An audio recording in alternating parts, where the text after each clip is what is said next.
Hello and welcome to the Daily Royal. My name is Shelby and I have been a royal watcher for the past 10 years. In this podcast, I talk about the daily events of 7 of the European monarchies. So I talk about Belgium, the UK, Denmark, the Netherlands, Norway, Spain, and Sweden.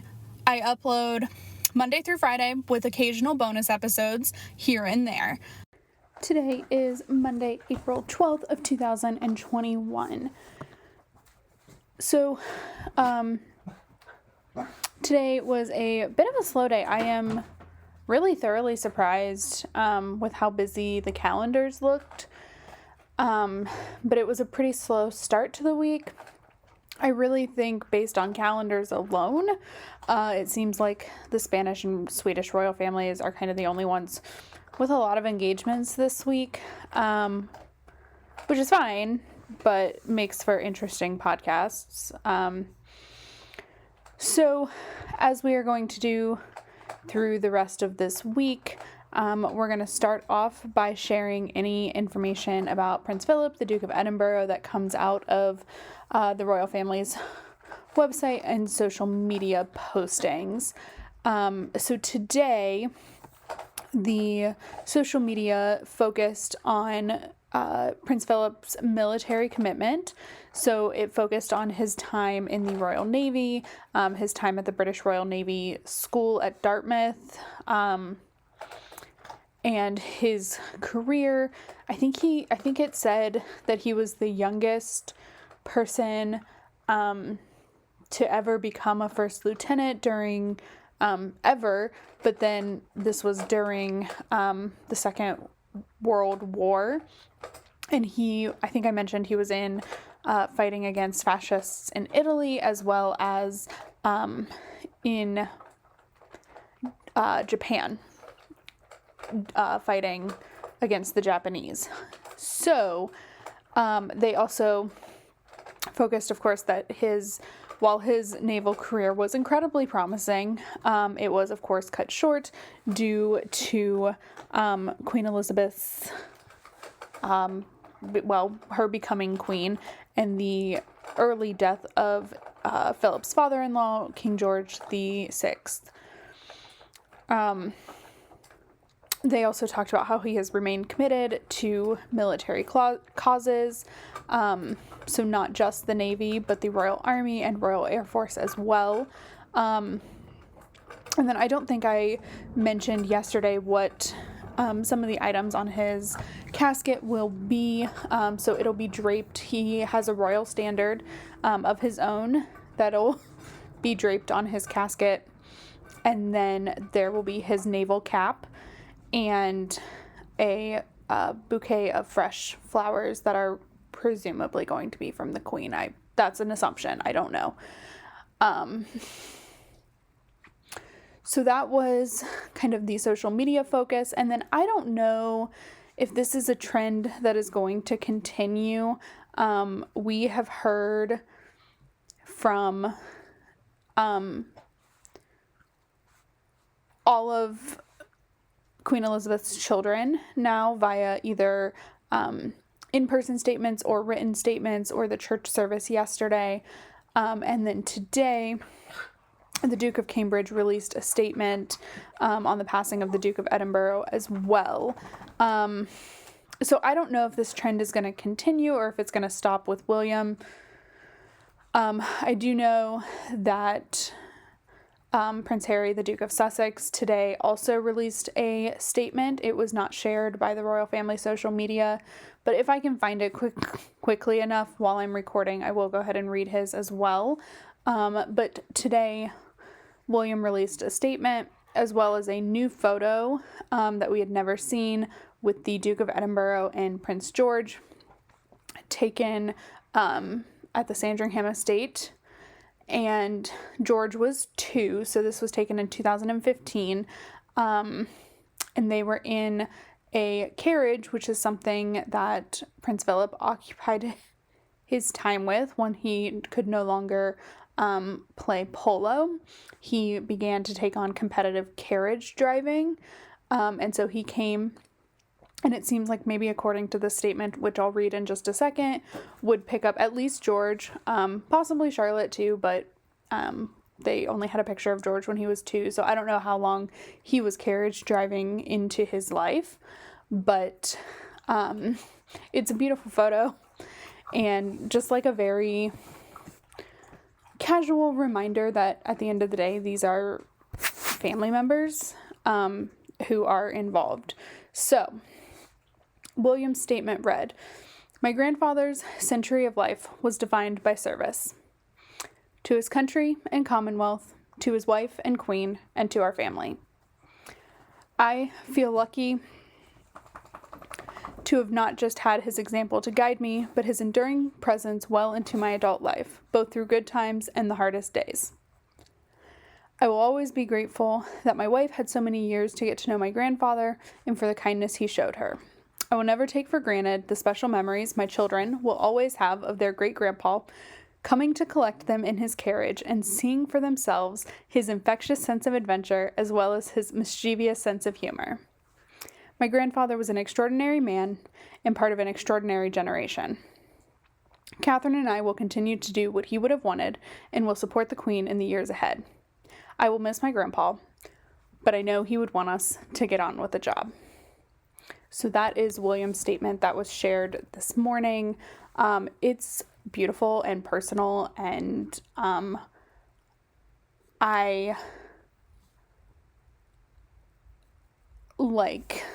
appreciate in this time when you were not seeing members of the royal family because they are in mourning, and of course, that takes precedence. But I do appreciate that we are hearing from them in ways that are extremely personal and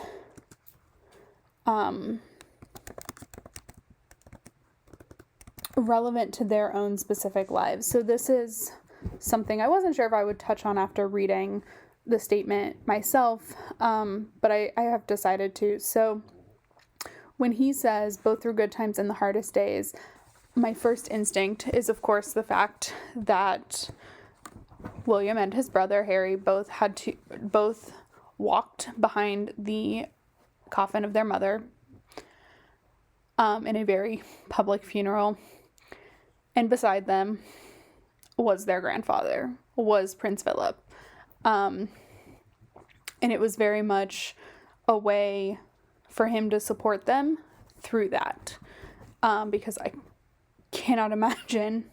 They've both talked about how hard that was, and so they had Philip behind them or with them to just be there.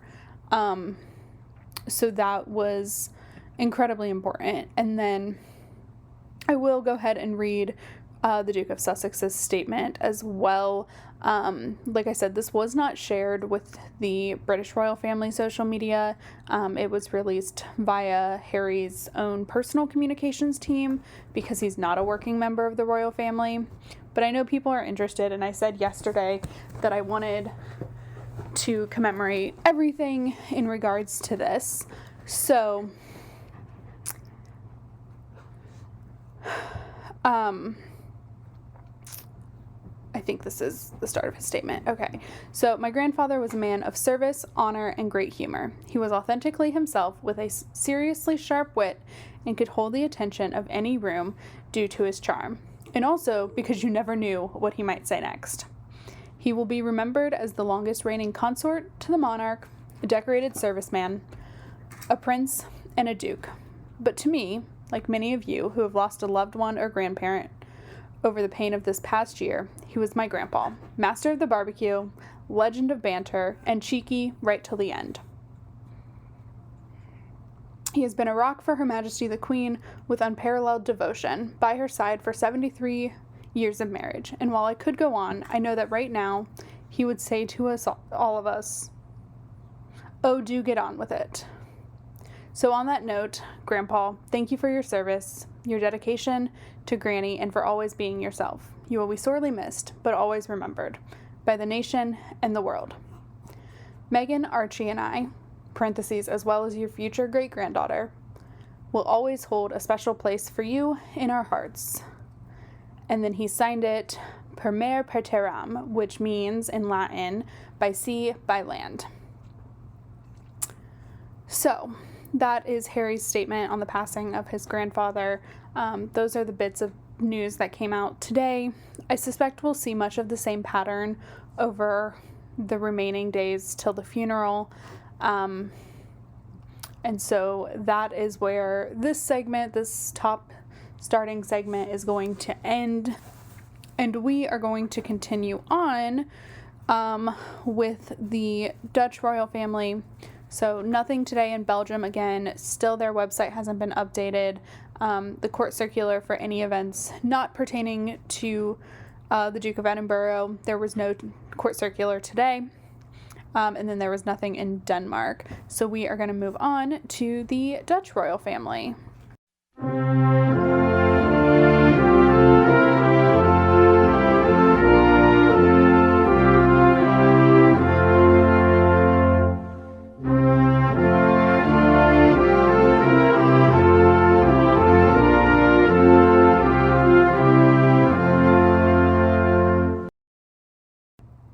This is actually a thing that was not on the calendar for the Dutch royal family. I just happened to see it while I was scrolling on Twitter and thought it might be interesting to talk about because I've noticed that a few things have alluded to this, but it's never on the calendar.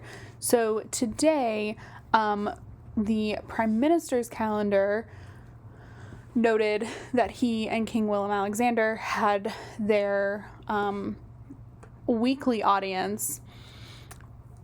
And so I wanted to talk about this a little bit because in kind of my looking through the calendars and figuring out King Willem-Alexander's constitutional role in the formation of the new Dutch government, I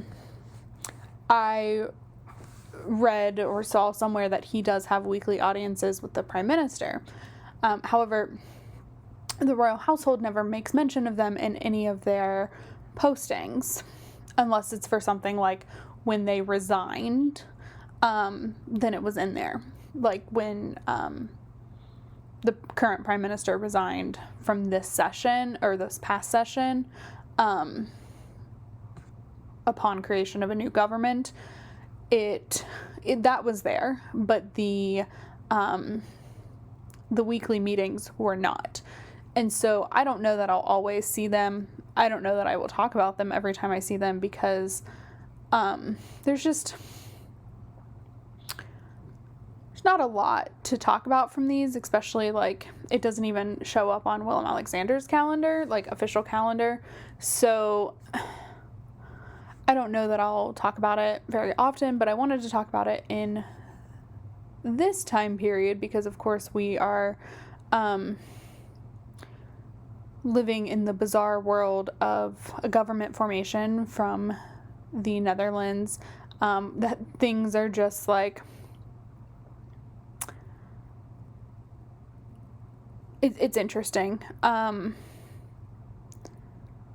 haven't done a whole lot of new research on this just because there's been a few things going on. So I don't know what the new status is, but it's interesting. The reason this was pointed to is because this is their first in-person audience in a long time, due to COVID restrictions and just general safety precautions. They've been just holding telephone conversations or even just like quick check-ins that aren't noted on either calendar. But this one was making a little bit of news in the Dutch royal family following because they met in person. So not a whole lot to say on that because I don't know the inner workings of the government formation. I'm guessing things are still complicated. But I just wanted to talk about that because that's not something that we typically see. And also because the day was really slow. So there's not a lot to talk about, so I threw that in. Also, I apologize. If you guys have been listening for a while, you know I will have this like cough attack every now and then for the past 8 or 9 months or something. I don't really know what's going on, but over the past couple days, I've just been having a hard time breathing. I don't know if it's asthma. I don't think it's COVID. I haven't been anywhere long enough to be exposed to COVID, so I don't think it's COVID. Also, I'm officially like half vaccinated now, so I don't know. But that is our little update from the Dutch royal family. I'm sorry I can barely make it through a sentence without gasping for air. So that is what's going on in the Netherlands, and now we are going to make a quick jump over to Norway.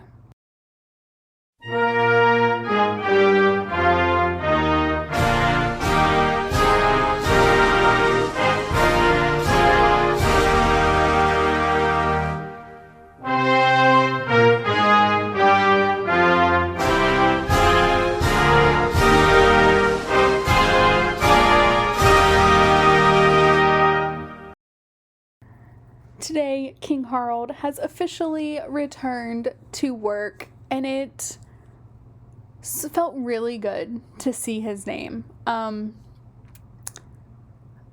It felt really good. It felt super, super needed. Just with the sadness of the past weekend, and also Harald being on sick leave for almost 3 months, it just felt lovely to see his name back on the calendar. So today he held a couple of different audiences. First, he held an audience with the Chief of Defense.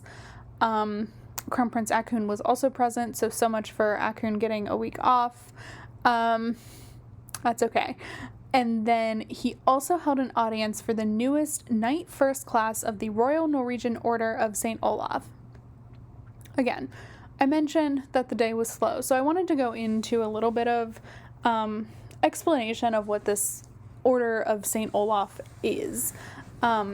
So every royal household has these orders, which are awards of distinction given by the royal families. So in the UK, you have lots of different orders, the Royal Victorian, GBE, lots of different orders. I think I can't remember which one specifically I'm thinking of at the moment, but like there are just a lot of orders in the UK. And then in Norway, they have the Order of St. Olav, which is the only order they have. So King Harald serves as the Grand Master. And then there are 3 grades below that. So Grand Cross, which goes to most heads of states, as well as their spouses and sometimes their children. And then Commander is below that. And then Knight, which is more for services in Norway. So this happens pretty often in Norway, that King Harald will award a couple of different orders for different distinctions. And so today the order went to a professor.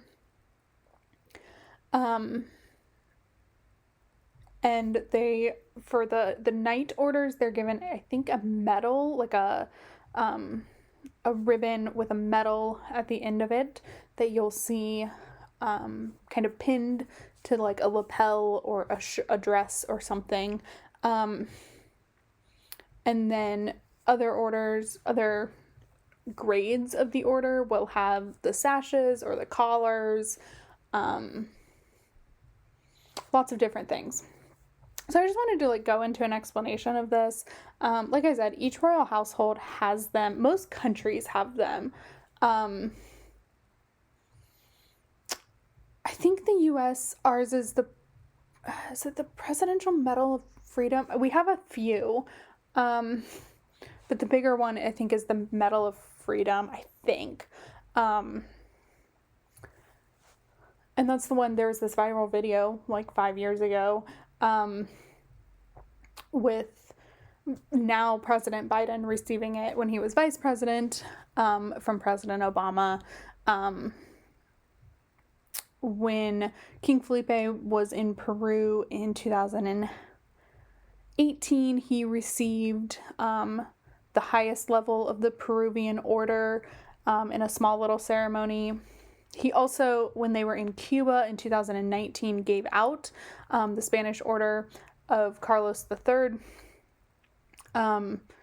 to,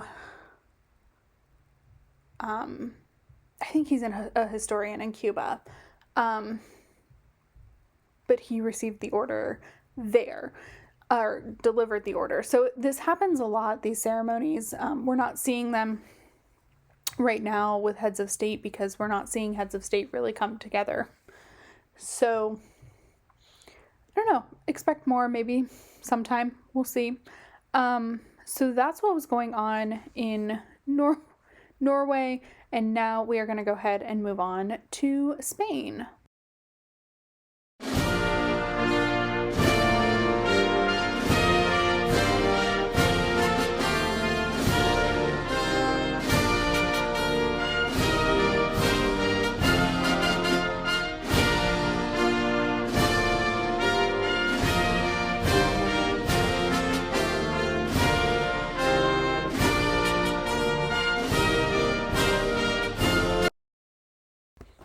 There was just one event today in the Spanish royal family. Technically there were two. Okay, let me preface this. So sometimes if you pay attention to other royal families, you will see different members of the family doing events, and I don't talk about them because I only talk about very specific members of each royal family.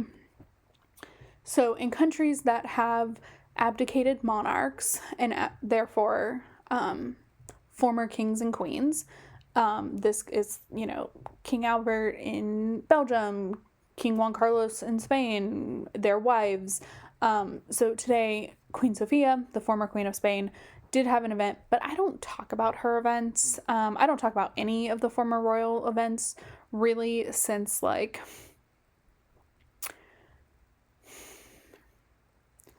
probably April or May of last year when when things started picking back up. I just realized that, one, I'm only one person and can't keep track of it all, but two, the more I got comfortable, the more I talked, the less time there was. So I mentioned that because I am going to talk very briefly here at the top about Queen Sophia's event, but only because she did this really cute thing, and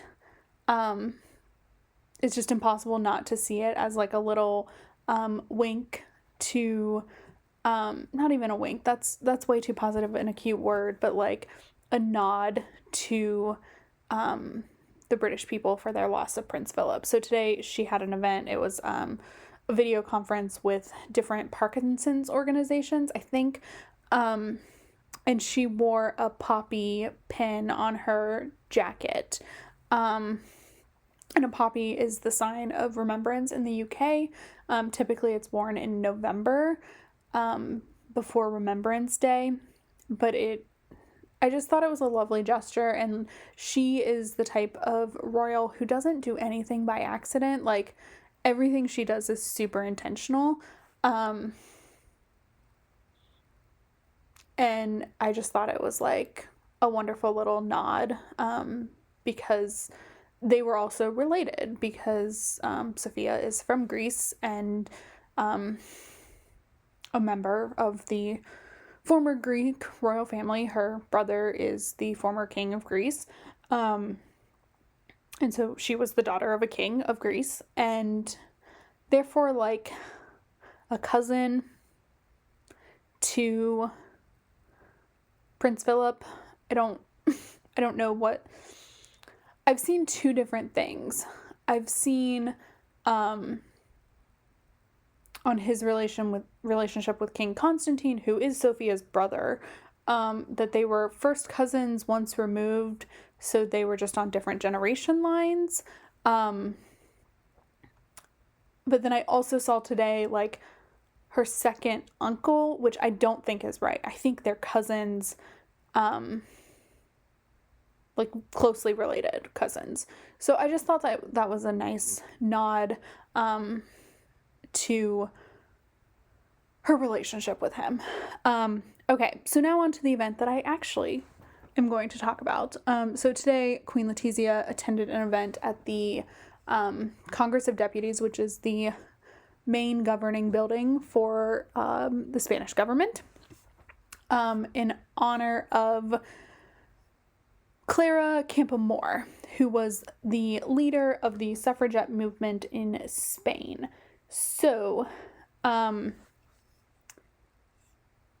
in my understanding, I think this was before the Civil War in Spain. She was working hard to get women the right to vote, which they then won. They were able to vote. So the Constitution of 1931, which would have been probably the Constitution after Spain became a republic. And then after that was the Civil War. But she implemented that, and of course, obviously after, and I think through the dictatorship, women were able to vote. But I don't know what elections looked like during the Franco dictatorship. So if they were able to, like, if there was voting happening, they were able to vote, but I don't know what that looked like. I thought this event was really, really cool because Spain is in an interesting situation right now where they are, their cabinet is more women than men, which is very rare. I think when I was reading that, they're like the 6th country in the world to have that happen and the 4th or something in the EU. So the president of the government of Spain is a man, but then he has like 3 vice presidents, all women.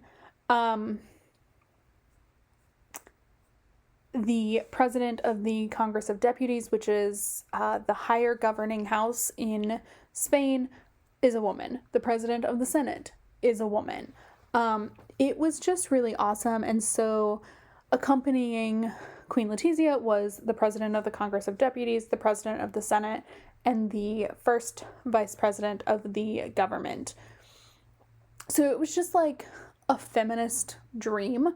And they were talking about, women's right to vote and in Spain and like the role of women in Spain and just like a wonderful moment of feminism. It was lovely. So that's what was going on in Spain today.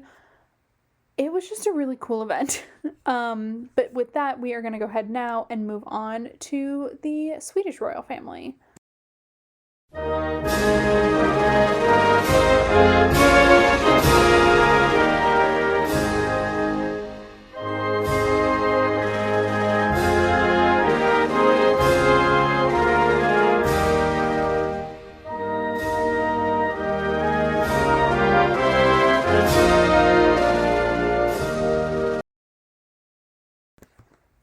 In Sweden, like I mentioned, we are starting a week of busy. So today there were 3 events in the Swedish royal house. First, King Carl Gustaf and Crown Princess Victoria took part in a digital meeting with representatives of Keep Sweden Clean, which is an organization focused on keeping the forests as well as the cities in Sweden clean and environmentally sound. And I think Carl Gustav is patron of that organization. I think is what that is. So that was first, and then Crown Princess Victoria and Prince Daniel took part in a digital seminar with Generation PEP, which is an organization that came out of the Crown Princess Couples Foundation. And during that seminar, Generation PEP released the 2021 PEP report, which is all about what the organization is going to be doing over the next year. And then we had Prince Daniel holding a digital meeting with representatives from the Swedish Basketball Association. So that's cool. Let's dive in a little bit more on that if we can. I'm going to see if there's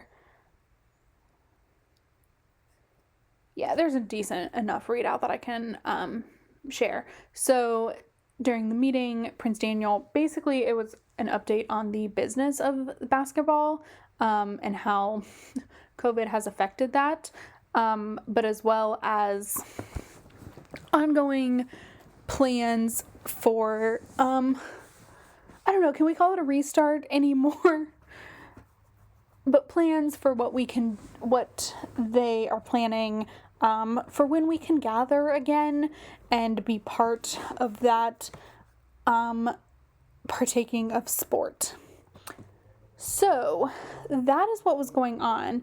On the note of sport, I have fallen into a rewatching of Olympic Games. I don't know what this is about. I don't like sports really at all, but I think I've just been really bored.